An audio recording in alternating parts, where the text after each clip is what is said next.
Buenos días a todos.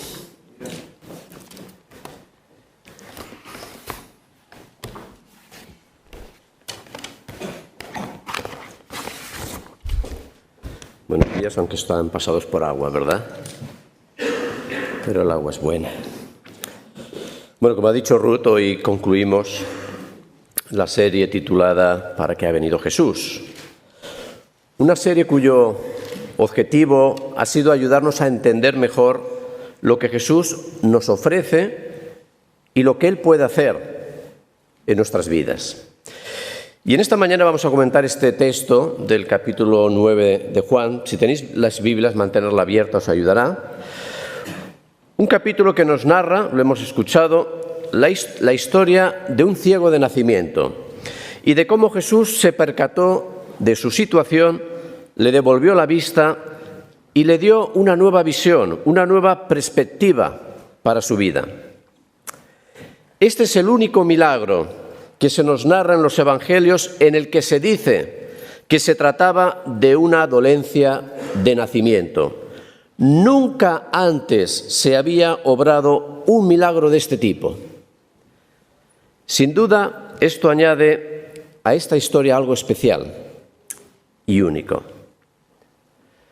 Mirad, cuando Jesús se encontraba con personas necesitadas que buscaban su ayuda, solía hacerles una pregunta. ¿Sabéis qué pregunta era?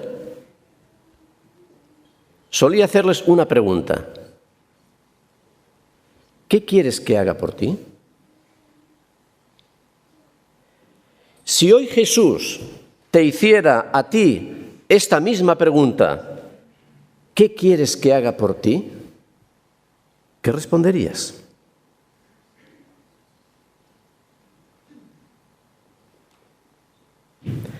En la mayoría de los casos la respuesta solía ser la misma: que recobre la vista, que pueda andar, que mi hijo se sane, etc. La petición tenía casi siempre que ver con necesidades relacionadas con la salud, el bienestar personal o el de los seres queridos. Sin duda esto es importante, y también lo era para Jesús. No sé de un solo caso en el que Jesús hiciera esta pregunta y no ayudara después a la persona, ni un solo caso. Pero también, y en mi opinión, tengo que añadir que el fin último de Jesús no era el milagro. No era paliar únicamente el sufrimiento causado por la enfermedad, la pérdida o las necesidades. Lo temporal no era el objetivo último del Maestro, sino lo intemporal y lo eterno. Jesús vino principalmente para producir un cambio radical en la vida de las personas, en tu vida, en la mía. Vino para dar libertad a los cautivos, y hay muchas maneras de cautividad. Vino para perdonar a los que viven atormentados, a los que viven esclavos de la culpa y del pecado. Para dar futuro a los desesperanzados, ayudarme, a los que han perdido la esperanza, a los que no ven futuro, a los que no tienen propósito. Mirad cuántos calificativos y debo coger uno complicado de pronunciar, Ha venido para dar futuro. Jesús ha venido para darnos una visión que va más allá de nosotros mismos y que nos conecta con la voluntad del Padre y con la eternidad. Él vino, y así mismo lo dijo, Él vino para ser luz en medio de las tinieblas. En el versículo 5 dice: luz soy del mundo. El hombre ciego de esta historia no sabía qué era la luz. Nunca la había experimentado. Toda su vida había estado sumido en la más profunda oscuridad. Difícil que entendiera el significado de las palabras de Jesús. Su ceguera lo marginó desde el nacimiento y lo condenó a la mendicidad. Como mendigo era un estorbo, improductivo, no contribuía en nada para la vida de la comunidad. Era un estómago más que había que alimentar mediante la generosidad de la gente. Más aún, su ceguera de nacimiento le marcó desde la cuna a él y a sus padres. En aquella época se creía que una enfermedad de nacimiento, como lo era esta, estaba causado por el pecado. Los judíos creían que el sufrimiento era consecuencia directa de algún pecado. Lo que no estaba claro, y era el debate, era si el pecado había sido cometido por los padres y transmitido al feto, o que el propio feto ya tenía la capacidad de pecar en el vientre de la madre. Por tanto, no nos ha de extrañar la pregunta de los discípulos, versículo 2. Rabí, ¿quién pecó, este o sus padres, para que haya nacido ciego? Lo imprevisible y lo sorprendente es la respuesta de Jesús. Versículo 3. No es que pecó este, ni sus padres, sino para que las obras de Dios se manifiesten en él. Jesús rompió con el debate y paradigma del pensamiento de la época e introdujo un concepto nuevo: la manifestación de los propósitos de Dios. No es que Jesús estuviera sugiriendo que aquel hombre era ciego por voluntad de Dios, sino que aquella situación Dios la iba a usar para manifestar su propósito. Serviría para demostrar lo que Dios puede hacer en la vida de un ser humano. Hermanos, la aflicción, el dolor, la desilusión, la pérdida de seres queridos son situaciones difíciles, pero son situaciones en las que la gracia de Dios se revela. Experiencias en las que la acción de Dios se hace más visible a nuestros ojos, aunque en un principio no las comprendamos. Inmediatamente después, si seguís en el texto, versículos 4 y 5, Jesús afirma que le es necesario hacer las obras del que le envió mientras haya tiempo para hacerlas. Entre tanto que estoy en el mundo, luz soy del mundo. Jesús nos enseña con su ejemplo que mientras estamos en este mundo, la gracia de Dios se ha de hacer visible. Visible a través de nuestra vida y de nuestro obrar. Ayudar a un semejante es manifestar la gloria de Dios, o dicho de otra forma, es mostrar cómo es Dios. El tiempo tiene su límite, por tanto lo hemos de usar bien. Malgastarlo es perder la oportunidad de hacer las obras para las cuales Dios nos ha llamado a cada uno de nosotros. Dicho esto, escupió en tierra e hizo lodo con la saliva y untó con el lodo los ojos del ciego y le dijo: ve a lavarte al estanque de Siloé, que traducido es enviado. Fue entonces y se lavó y regresó viendo. Esta es la segunda ocasión en la que Jesús utiliza su propia saliva, en la que Jesús escupe para efectuar una sanación. No me imagino al pastor Andreu escupiéndonos, pero bueno, ahora os explicaré el sentido de esto. La otra vez que Jesús utilizó su saliva fue con el hombre sordo y tartamudo. Sin duda, un método extraño e incluso nos puede parecer desagradable y antihigiénico, pero en el mundo antiguo era muy corriente. No os preocupéis, no nos vamos a ponernos a escupir aquí a los ojos los unos a los otros, ¿no? Estamos en otra época. Mirad, en aquella época se creía que la saliva, y más la de una persona distinguida, tenía propiedades curativas. La saliva servía para casi todo. Era excelente para evitar el mal del ojo, el mal de ojo. Del ojo también, pero el mal de ojo. Era un eficaz desinfectante, así lo creían, contra el veneno de las serpientes. La saliva de antes del desayuno era la mejor. Era una buena protección contra la epilepsia, las manchas de la lepra etc. En este milagro, Jesús usó los métodos y costumbres aceptadas de la época y lo hizo con toda la intención. Después de la curación leemos que aquel hombre tuvo dificultades para convencer a la gente de la realidad de su sanación. Y no es de extrañar, pues nunca antes se había visto algo así, un ciego de nacimiento que volviera a ver. A pesar de la incredulidad, el ciego mantuvo con firmeza su testimonio de sanación y de que había sido Jesús el que lo había curado. Jesús obró este milagro en sábado y lo hizo de forma que transgredió todas las reglas farisaicas, todas. Al hacer el barro había sido culpable de trabajar en sábado. También estaba prohibido curar.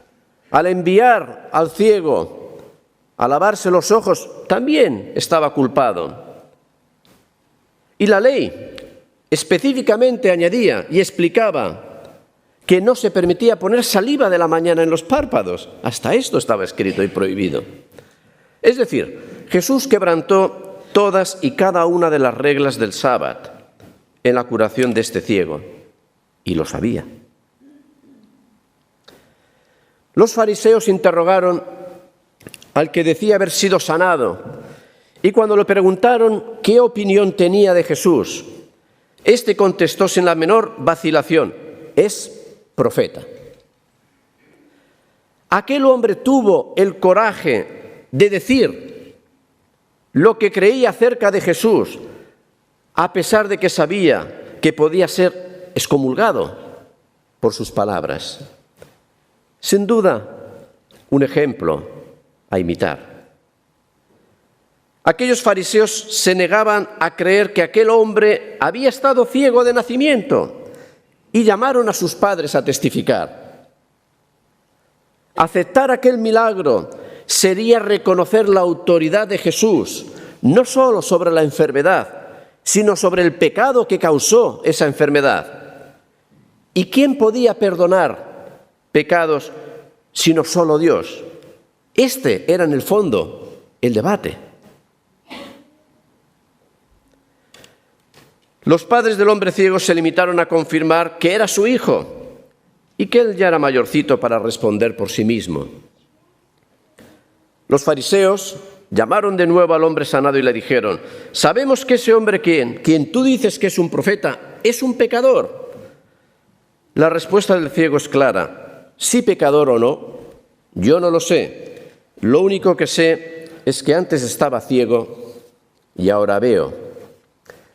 Los judíos lanzaron toda clase de insultos, a los que él respondió y parafraseó el texto de esta manera: lo increíble es que vosotros no tengáis ni idea de dónde ha salido Jesús y de cómo yo he sido curado, cuando todos saben que Dios no oye a los pecadores.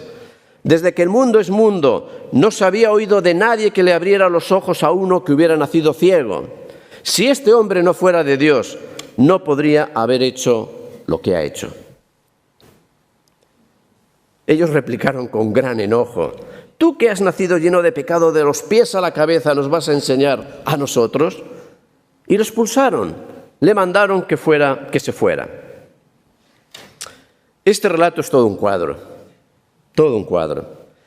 Tenemos un ciego que ha recuperado la vista, que lo único que sabe es que era ciego y ahora ve. Por tanto, Jesús ha de ser un profeta. Los padres del ciego, que por miedo a ser expulsados de la sinagoga, solo reconocen que el hombre es su hijo, pero se niegan a responder a ninguna otra pregunta. Y los fariseos, que primero se muestran incrédulos del milagro, luego furiosos porque son incapaces de hacer que el ciego razone como ellos, y pasan a la acción expulsándolo. Finalmente Jesús entra de nuevo en escena. Oyó que el hombre al que había sanado había sido expulsado y fue en su búsqueda. Le encontró y le reveló su verdadera identidad como Mesías. Aquel hombre creyó, y dice el texto que en ese mismo instante adoró a Jesús. Jesús vino a este hombre y le ayudó no solo a ver físicamente, sino también espiritualmente. Y esto fue un proceso. La historia de este hombre ciego es realmente la historia de cómo Dios puede ayudarnos a ver algo que nunca antes hemos visto. Como afirma el profeta Jeremías, clama a mí y yo te responderé, y te enseñaré cosas grandes y ocultas que tú no conoces. Dios, hermanos, quiere abrir los ojos de nuestra vida espiritual para que podamos creer en el Hijo de Dios y entender, una vez que hemos creído en Él, las cosas grandes y ocultas que aún no conocemos porque no lo conocemos todo. Jesús es la luz del mundo y lo quiere ser de cada uno de nosotros en particular. La vida de este ciego sanado ilustra la forma en cómo Dios se acerca a nosotros. Una historia que nos provoca y nos enseña lecciones prácticas para la vida. Y la Lidia va a tomar lección y apuntes de todas estas lecciones. Primera lección. Jesús nos ve. Al pasar Jesús, vio a un hombre ciego de nacimiento. Estaban en Jerusalén, había mucha gente. Pero Jesús vio a este hombre ciego de nacimiento. Jesús ve en medio de la multitud, ve nuestra necesidad particular y se involucra para ayudarnos. Y en muchas ocasiones para ayudarnos, a veces obra milagros extraordinarios. Y yo sé de algunos aquí que han experimentado esto. Pero en muchas ocasiones para ayudarnos, para obrar en nuestras vidas, utiliza lo cotidiano, lo que nos es familiar, lo que está a nuestro alrededor. Usa circunstancias, personas y muchas otras cosas simples, pero esenciales. La vida y la transformación de la misma no se basa en milagros espectaculares, aunque existan, sino en acciones cotidianas, sometidas a la voluntad y el poder de Dios. En este caso, de este ciego, Jesús usó el método de la tradición, lo que era conocido por todos en aquella época y aceptado por todos. Moldeó barro con su propia saliva y se lo aplicó en los ojos. A veces, hermanos, no sabemos ver y valorar lo que tenemos a nuestro alrededor y perdemos la posibilidad de que pueda ser usado por Dios en nuestro beneficio. Segundo, Jesús nos envía y le dijo, ve a lavarte. Si el hombre ciego no hubiera ido al estanque de Siloé y lavado los ojos, yo creo que no hubiera experimentado la sanación. Jesús hizo su parte, pero el ciego tenía que hacer la suya. Jesús nos envía a que hagamos nuestra parte obedeciendo a su palabra. En muchas ocasiones nos lamentamos de nuestra suerte, incluso nos quejamos a Dios de la misma. ¿No será que no estamos haciendo nuestra parte?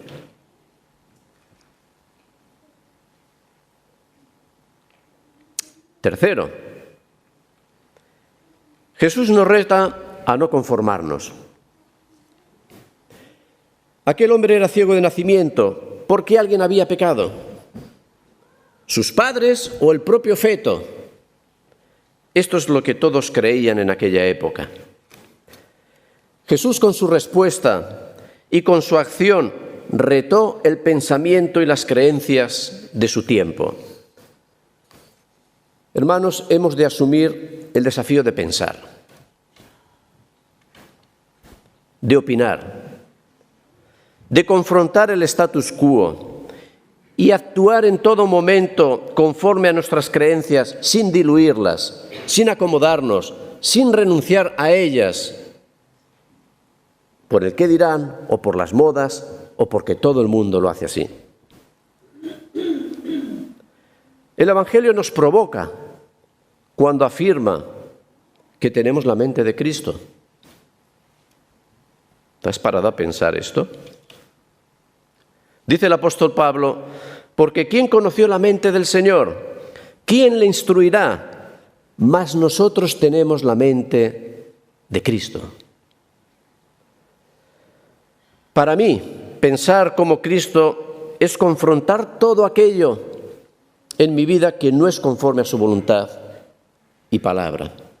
Es tener el coraje de pensar, de cuestionar las propuestas de nuestra sociedad que no tienen ningún fundamento en la palabra de Dios. Pensar como Cristo es vivir y actuar como Él lo hizo. Cuarto, esta historia nos reta a ser agradecidos. El ciego fue sanado y no dudó en ningún momento en reconocerlo y testificar de ello. No le importó las amenazas, las presiones, los insultos, la falta de apoyo de sus propios padres o el hecho de que fuera expulsado. Dijo con toda rotundidad, una cosa sé, que habiendo yo sido ciego, ahora veo. Una cosa sé. ¿Qué sabes tú? ¿Qué es lo que Jesús ha hecho por ti? ¿Cómo estás mostrando tu agradecimiento? El testimonio de este hombre anónimo nos reta a ser agradecidos y a tener el valor de dar testimonio de este agradecimiento, de lo que sabemos, de lo que hemos experimentado en nuestras vidas, de lo que hemos recibido en nuestro encuentro con Jesús. En estos momentos de la historia, el hombre sanado aún no sabía que Jesús era el Mesías y sin embargo ya hablaba de Él. Antes de reconocerlo como Señor y Mesías, ya hablaba de Jesús. Hermanos, nos quedan muchas cosas por descubrir de Jesús, por aprender, pero esto no es una excusa para no dar testimonio con valor y orgullo de Él, de lo que Él ha hecho por mí. ¿Cuándo fue la última vez que has compartido tu historia personal con Jesús, con alguien? ¿Cuándo es la última vez que has hablado de Él? Quinto, esta historia nos reta a mantenernos fieles. Las acusaciones, las amenazas, las injurias e insultos no cambiaron su testimonio. Incluso sacó valor para interpelar a sus acusadores y con toda ironía les dijo: ¿vosotros no queréis oír? ¿No será que queréis también haceros sus discípulos? Hermanos, la fidelidad es la capacidad de mantener la unidad y la coherencia entre nuestras creencias y nuestra vida diaria, a pesar del qué dirán. Porque lo verdaderamente crucial no es lo que los demás puedan pensar de nosotros, sino lo que Dios puede decir de nosotros. Lo que Dios puede decir de cada uno de nosotros. Sexto, Jesús nos busca. Aquel hombre fue expulsado de la sinagoga, pero Jesús fue a su encuentro. Hermanos, Jesús nos busca porque para Él cada uno de nosotros somos importantes. Jesús te está buscando en medio de tus circunstancias, de tus dificultades, de tus problemas, porque Él quiere estar a tu lado. Nos busca porque quiere mostrarnos quién es Él y lo que Él puede hacer en tu vida. Cuando encontró al ciego al que había sanado, le preguntó: ¿crees tú en el Hijo de Dios? Respondiendo él dijo: ¿quién es, Señor, para que crea en Él? Jesús toma la iniciativa de venir a nuestro encuentro y de responder a nuestras preguntas, iluminando con su luz los rincones oscuros de nuestra vida y de nuestro entendimiento. Todos los que estamos aquí necesitamos luz, todos. Jesús viene a nosotros para mostrarnos lo esencial, que Él es el Mesías, el Hijo de Dios, que habla con nosotros, que ha venido a nosotros, que ha dado su vida por amor a nosotros, que ha venido a rescatarnos de la esclavitud, que quiere darnos propósito y sentido, que ha resucitado y su poder se manifiesta en nosotros a través de su Espíritu Santo. Para esto vino. Dice el mismo evangelista Juan en el capítulo 1, aquella luz verdadera que alumbra a todo hombre venía a este mundo. En el mundo estaba, y el mundo por él fue hecho, pero el mundo no le conoció. A lo suyo vino, y los suyos no le recibieron. Mas a todos los que le recibieron, a los que creen en su nombre, les dio potestad de ser hechos hijos de Dios. ¿Crees tú en el Hijo de Dios?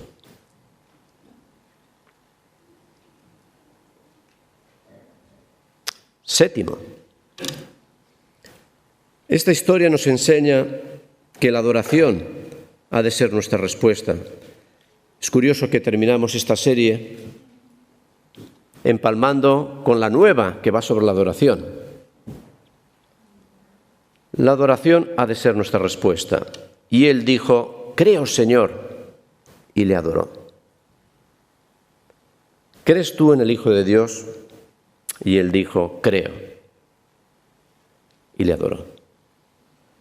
Adorar es aceptar a Jesús como el Mesías, como mi Salvador. Es reconocer en todo momento, en cada detalle de mi vida, en cada bocanada de aire, que Jesucristo es Dios hecho hombre, Señor y Mesías. Es darle el lugar central de nuestra vida, sometiendo a su voluntad y autoridad todo lo que somos, todo lo que hacemos, todos nuestros actos, todos nuestros pecados. Jesús termina esta historia interpelando a aquellos fariseos incapaces de reconocer las evidencias, y les dice que la verdadera ceguera es la del corazón, la de aquellos que aun viendo se niegan a entender, persisten en seguir llevando su vida y sus creencias y sus reglas, en lugar de entender y aceptar la luz. Es la tozudez, la terquedad de un corazón no arrepentido que se niega a ser restaurado, que no quiere cambiar. Para los tales, su ceguera espiritual hace que su pecado permanezca en ellos y les impide descubrir la nueva visión que Jesús tiene para sus vidas y que se fundamenta en el reconocimiento de Jesús como Señor y Salvador en la vida. Sí, yo creo. La historia de este hombre ciego de nacimiento sin duda puede ser la de cualquiera de nosotros. A lo mejor es tu historia ahora. Pero también tu historia puede ser la de aquellos fariseos que se obstinaron a no ver la luz que tenían delante de ellos. La elección es nuestra, es tuya. Que el Señor os bendiga.